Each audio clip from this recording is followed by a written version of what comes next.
Hello. I thought this would be a good video to make because the last however many videos that have gone up on the channel haven't really been live.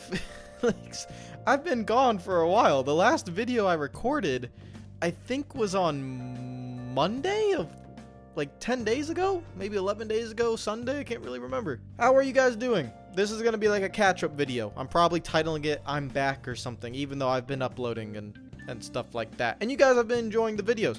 I've not been able to read many of the comments. Hopefully I said that in the videos. I can't really remember if I did, but I was trying to like let you guys know that I'm not really gonna be around. I'm not gonna be able to see that because I was going to London. I did end up going to London. It was fun. It was great. London is very nice. If you want any recommendations on where to vacation something, London's good. It's like a cleaner New York. If any of you guys live in New York, you probably know that New York, ever since especially the pandemic, is even before that, but it's not ideal at the moment. London is like a cleaner New York. It's definitely really cool, very expensive, just like New York, but it is definitely really cool. Great place to spend a few days. Obviously I did go to see my club. We haven't won a game in 4 games. We got destroyed yesterday, so that's very nice. Title hopes are basically gone, but hey, guess what? Instead of getting down about that, I am upbeat because I absolutely love the direction my club is going in, and we will go again next season. But first, we gotta try to win a damn game. And I know why we're not winning games. Unfortunately, I don't want to call anyone out on the team, but unfortunately, when you have double the budget and you can replace anyone with world-class caliber like Manchester City, it's like financial doping, my friends. It's like Lance Armstrong winning the Tour de France, but you kind of know he was doping. Imagine watching the Tour de France from 1999 to 2005 when Lance Armstrong was doping, and you knew it. Not any debate, like you knew it was happening. That's kind of what it's like watching Manchester City with the budget that they have and the rules that they have very clearly broken. But justice will come one day. Unfortunately for us, and unfortunately for Liverpool fans in the past, we have to watch the financial doping of Manchester City dominate the Premier League. And we have to wait for the investigations to conclude that will obviously and very clearly show that they have been cooking the books with their sponsorships. But hey, it is what it is. Literally, I was in England for 6 days. I did not see one Manchester City fan. Not a single one. And they were playing. I watched one of their games. And in the pub that I was watching one of their games, there was not a single fan there for Manchester City. So, yeah. They make more money than Real Madrid? Okay. Yeah. Financial doping at its finest. They'll get caught eventually, but we gotta wait for that day. Anyways, that's the football, but that is where I was. In terms of NASCAR, Talladega was on, and I'm gonna put like a little mini post-race review into this video. I was actually able to watch. So the weird thing is like when you are in the UK, for anyone, for you guys, most of you guys I know who watch or live where I live in America, but a lot of you guys, like Jack, I'm giving you a shout out in a main video, Jack. But a lot of you guys live in UK, live in Brazil, live in Australia. There's a lot of people from around the world that actually do end up watching. So I really appreciate that the community that we have here is not worldwide, but it's international, which is definitely really, really cool. You lose like all your broadcast rights. Like I couldn't watch basketball. I couldn't watch really anything from America. It just wasn't working. So the weird thing was I was able to watch the race. So the race started like 10 o'clock maybe? No, not 10. No, like later than that. The race started, no, earlier than that. The race started like 9 UK time. It ended around midnight, maybe a little bit earlier, like 11 p.m., something like that. I was actually able to watch. For some reason, it didn't block my the footage. I was able to watch Fox Sports from the UK, which doesn't really make sense, but I was able to do that. So that was definitely really, really cool. And I was able to watch about 60% of it. I didn't really watch the middle of the race, but I was able to watch the beginning and I was able to watch the end. So I actually, thought about doing a race review, but I was so tired that, because you're walking so much, you're like really tired at the end of these days when you're in a different city, like just exploring and stuff. So I didn't really make a race review, and it was going to be from my phone, from the hotel. I didn't know it was going to be like that, but I watched the race. I thought it was really interesting because before the race started, everyone was like, the next gen ruined the plate racing, and I've actually seen a lot of hate for the next gen car over the last few weeks, and I get that. Like I think there are still some quirks that have to be worked on. Would I rather have the next gen car, or would I rather have the Gen 6 car? I mean, I'd rather have the next gen car. It's just what I would prefer. I think it's fun, better to drive. I think it can provide better racing. Now, at the short tracks, the road courses, even the plate racing now, yeah, there might have to be some things tweaked. I completely understand that. But I think the level of frustration has been over-exemplified or over-saturated, even though it's not overthought a little bit. It's been exaggerated, is well, a little bit. This is one thing I definitely know about Twitter. I'm not calling anyone out. I just know this about Twitter. I mean, I don't really tweet a lot anymore, but overreacting is a thing. And so, not overreacting, but like over analyzing or jumping to a conclusion is a thing. In everything. In politics, in sports, in opinions, and everything. We all have very strong opinions. And sometimes we can go overboard with them. So I see this with Arsenal all the time. I see this with NASCAR. I see this with NBA, NFL, politics. I mean, I don't really follow politics, but I see it. And we all overboard or overanalyze things, over-exaggerate things. The next-gen car being a terrible car is an over-exaggeration. It just is. I think last year, and still this year, you want to improve on the safety of it. I think it was the hit by Ryan Preece into the door of Kyle Larson that was definitely scary. You saw the onboard, and if I'm messing this up, I'm sorry, it's Thursday, but I'm pretty sure it was Ryan Preece. If it was not Ryan Preece, I apologize. When he hit Larson on the door, and you saw the door, the roll bar cave in towards Larson, like into the car. Like luckily, it wasn't the opposite side, which was driver's side. That stuff is definitely worrying. And when you saw Ryan Preece's inboard or onboard, I mean, he took a violent, I mean, like the whole cockpit just violent hit.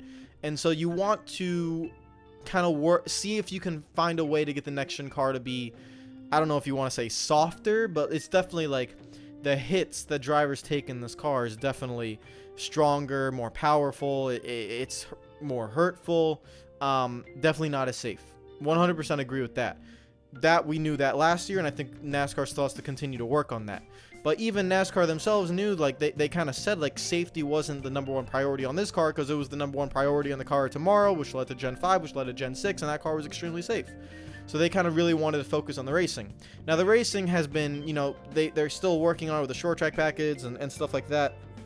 I don't personally, guys, this is my personal opinion, I think the next gen car is honestly, like racing wise, I think it's a good race car.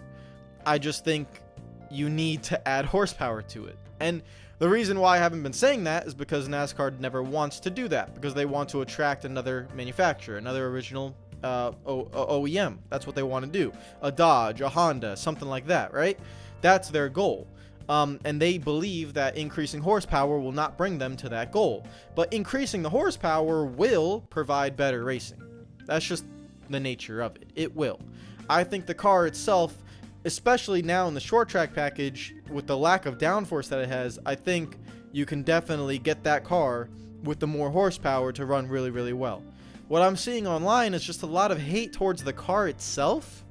And it's like people have lost the sight of, wait a minute, you kind of do need more horsepower, remember? Like these cars are still around, what, 650, 620, something like that?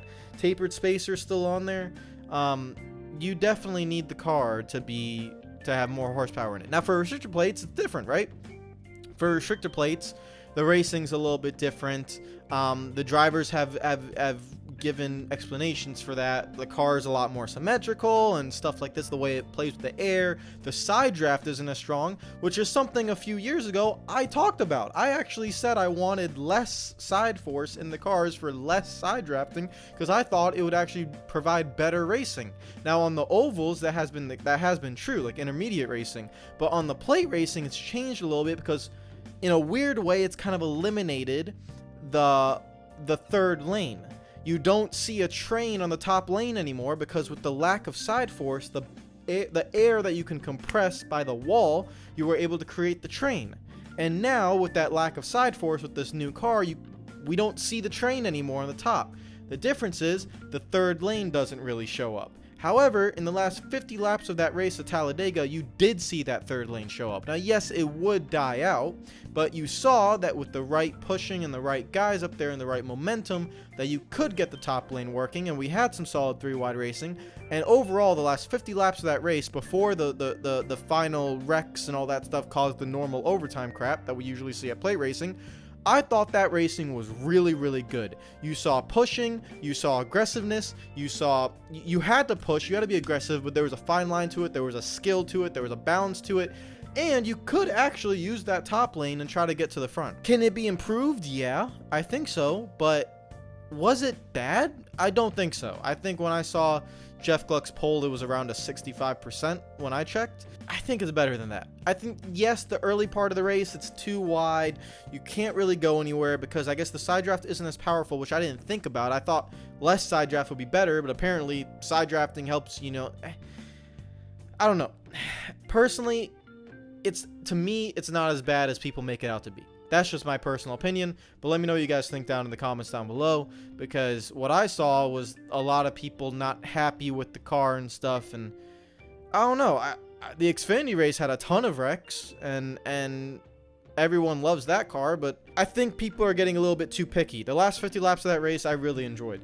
The last 7 laps, not as much, but like between 50 and like 20 to go, I thought it was so awesome. The way they were racing, the way you were trying to get up to the front.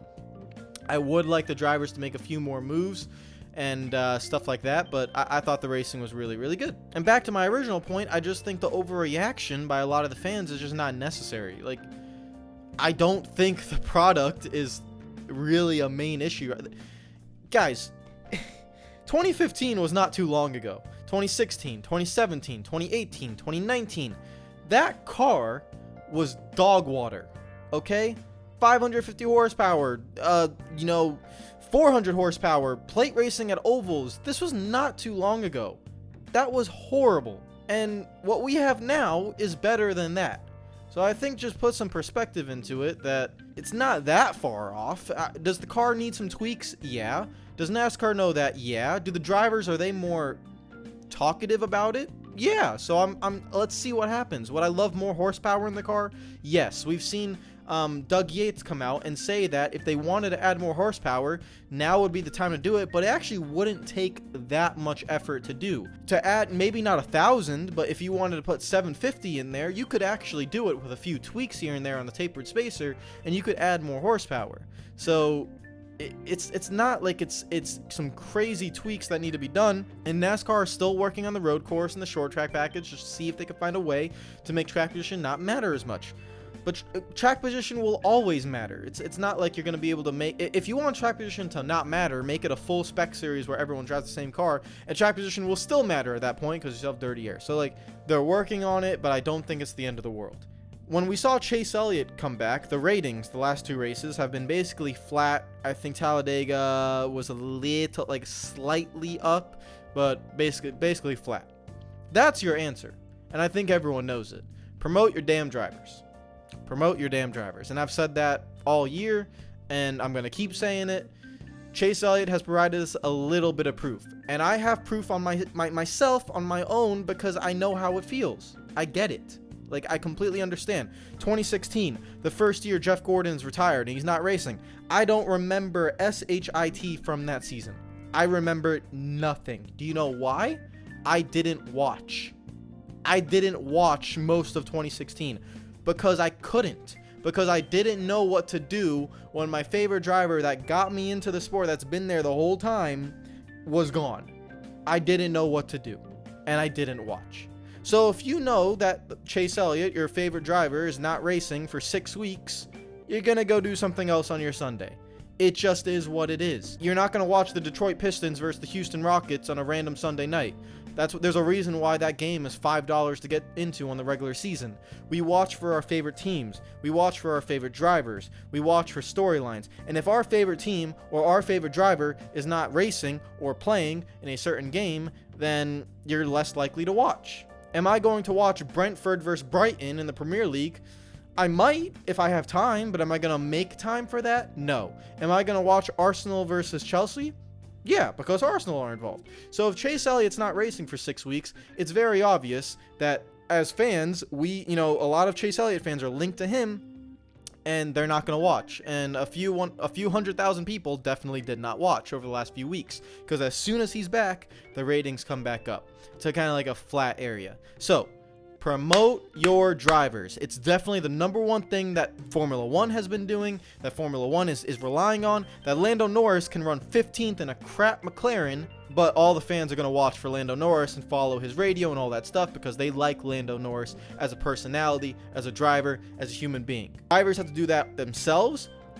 Some of them are trying. Denny Hamlin's trying. Kevin Harvick, who's leaving after the end of the season, is trying, but you need more. Chase Elliott doesn't really do much. But he's the son of the most popular driver from back in the day, the guy that replaced Jeff Gordon, the superstar prodigy. So, and he's handsome. Let's just call it like it is. The guy's freaking handsome. When he shaves the mustache, sometimes he looks better. Sometimes with a little beard, like a normal beard, or like clean shaven, nice haircut. Guy becomes super ass sexy. But when you got the mustache and everything, and he lets the hair grow out a little bit, he looks a little bit, raggedy, not as sexy. So, for Chase Elliott's brand, I say, keep that young looking face. You're looking damn sexy. You're looking like that's a superstar right there. Stop it. Get some help. Other drivers aren't as gifted with the sexiness, okay? But NASCAR needs to help with that promotion, work with their TV broadcast partners, work with all that. I'm ranting, but I've been saying that forever, okay? And then the final stuff that happened while I was gone, right before I left, was Motorsport Games. And the Motorsport Games CEO, Dmitry Kosko, left. I don't think anything else has happened since then. I have to double check, but I don't think anything else has happened. Stephen Hoods is now the new CEO. I did say in the video that I made about Costco leaving that I thought Stephen Hood was with 704 Games or something. He wasn't. He was with Codemasters. He was with Codemasters until 2019. Then he helped create Motorsport Games. He was the president of Motorsport Games from 2019 to 2022. That's why I thought he was with 704 Games, because he basically started from he started the company with Motorsport Games. And so I thought he was with 704 Games for some reason, because he was, 2019, that's when he started. But no, he was with Codemasters. He's been around multiple areas, and we'll see how it goes. Does it change anything involving Motorsport Games? I don't think so, because Dmitry Kosko is still on the board of directors. There's just kind of a new CEO in charge, but they still have the same issues, right? The games aren't ready. They're not being released. IndyCar, not till 2024. NASCAR, God knows when. I keep telling you guys, don't expect it anytime soon. When you hear news about Motorsport Games, it's likely going to be bad. It's not going to be good. So whenever the news comes out, again, it's likely going to be bad. It's not going to be good, because they're not releasing games. The last game they released, and the only game they released, was NASCAR 21 Ignition. I don't count NASCAR Rivals. It doesn't count. It's a Switch port of NASCAR 85. Whatever. Motorsport Games started in 2019, 2020.